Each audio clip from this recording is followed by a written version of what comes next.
scan shows a 24-week-old fetus opening and closing her eyes. Although the eyes are fully formed by halfway through the pregnancy, 5 weeks ago, seeing is the one sense a fetus can't experience until she's born. It's too dark in the womb. It is possible that some very bright light could penetrate into the uterus, direct sunlight for instance, and the fetus may be able to detect a faint glow. But the uterus wall is so thick, buried under a layer of skin and fat, that most of the time the fetus evolves in total darkness.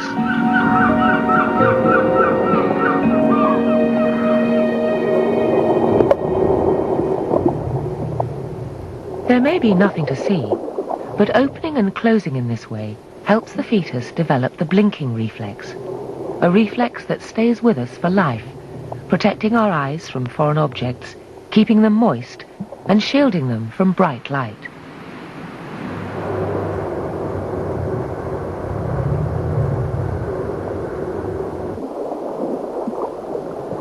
At 25 weeks, the eyes are so intricate that even the eyelashes have grown. But there is one detail that may not fully develop, however much time the fetus spends inside the womb: the color of the eyes. Some pigments need light to form properly, and the baby's eyes may change color during the first months of life.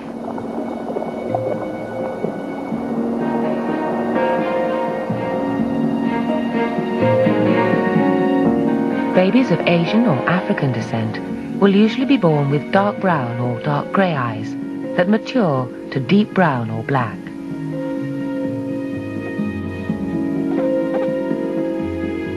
A Caucasian baby will almost always have blue eyes in the womb, even if they're destined to become green or brown. Geneticists used to believe that one gene determined the color of the eyes. But new research has shown that several genes are responsible, and it's impossible to tell, just from looking at the parent's eyes, what color the baby's eyes will be.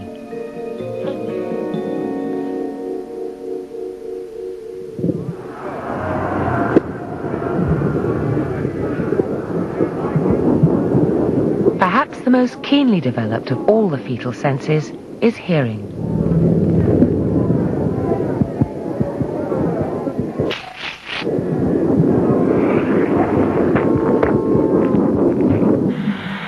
The fetus may be completely surrounded by amniotic fluid, but because sound travels through fluid about 4 times faster than it does in air, she has plenty to hear.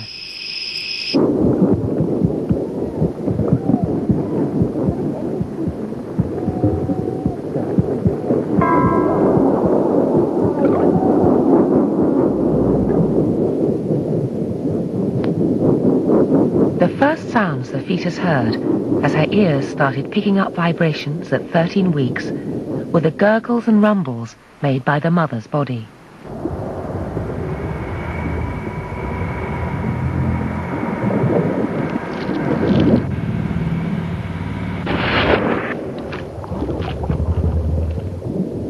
A succession of hiccups, burps, bubbles, sloshes and slurps will mark the passage of food, liquid and air in, out, and through the maze of passages and tubes just inches from the baby's ears.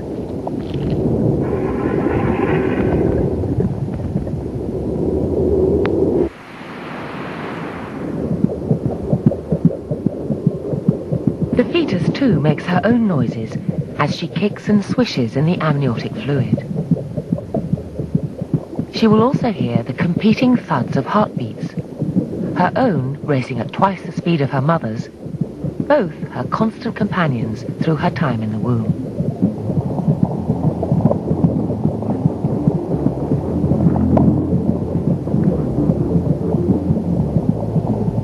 The fetus can also hear noises from the world outside, conversations, loud noises and music.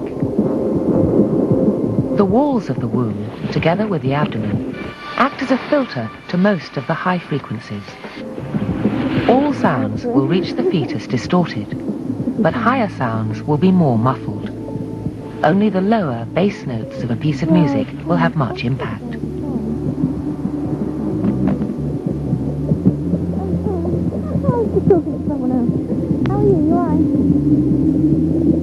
Voices will sound distorted too.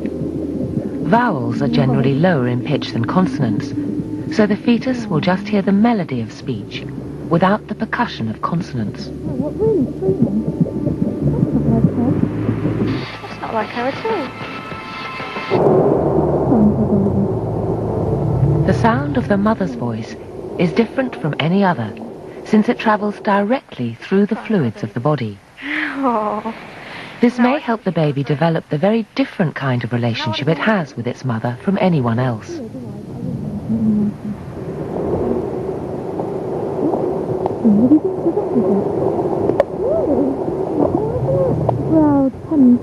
Excellent.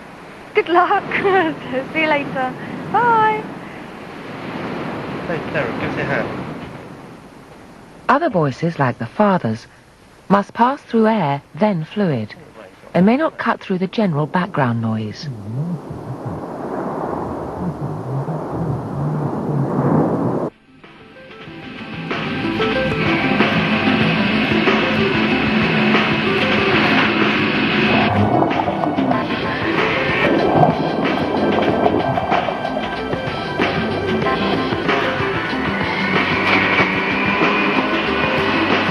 They may react to sudden sounds with the startle reflex, flinging arms and legs out to the side.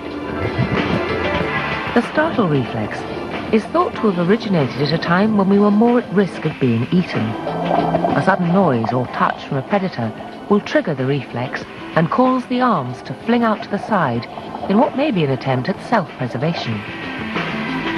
This may not be so relevant to our lives today, but other reflexes are crucial to survival after birth.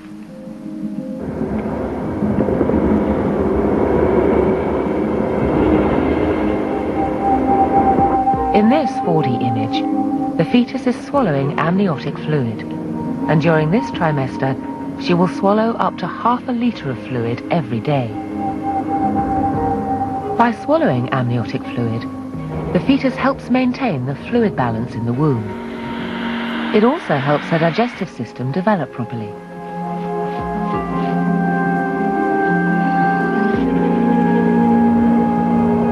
But from the moment she is born and the cord is cut, she will need to have perfected the art of taking food from her mouth to her stomach.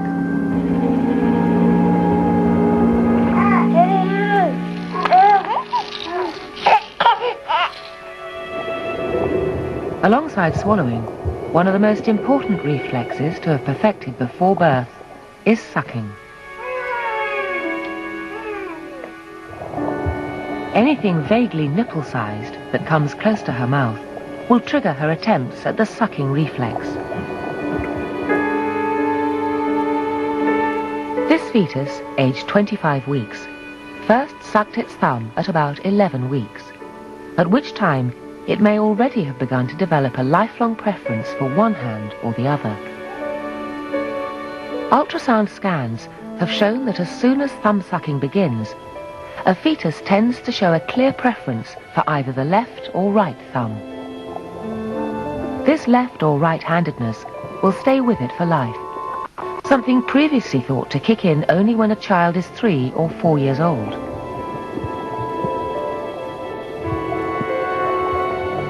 At 26 weeks, the fetus measures 25 centimeters from head to bottom. She's growing fast, and as she moves through the 3rd trimester towards birth, the fetus will triple her weight and double her length. There will continue to be dramatic growth in the brain and nervous system, and the fetus will create her first memory.